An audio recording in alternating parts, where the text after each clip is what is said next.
معزز سامعین، السلام علیکم ورحمۃ اللہ وبرکاتہ۔ امید ہے آپ تمام دوست خیریت سے ہوں گے اور اپنے گھروں میں خوش رہوں گے۔ آج کا جو وظیفہ آپ دوستوں کو بتائیں گے وہ 9 محرم اور 10 محرم کے حوالے سے ہے۔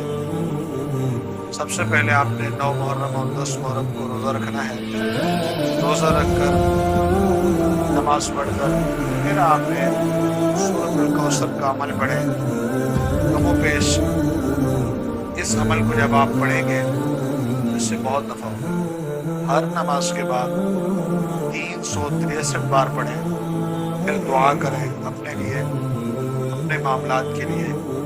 یہ 9 اور 10 محرم کو یہ عمل کریں، اور شام کے وقت روزہ جب افطار کریں اپنے ساتھ بچوں کو بٹھا کر روزہ افطار کریں۔ انشاءاللہ اس عمل کی برکات بہت ہوگی۔ اس کے بعد آپ صرف روزانہ کی بنیاد پر 129 بار سورۃ کوثر پڑھتے رہیں گے تو آپ کو کوئی علم نہیں ہوگا کہ کہاں سے رزق آ رہا ہے، کیسے آپ کے معاملات حل ہو رہے ہیں۔ پڑھیں، اللہ کا کلام ہے اور اس کی برکات کی وجہ سے آپ کے معاملات حل ہوں گے۔ جزاک اللہ۔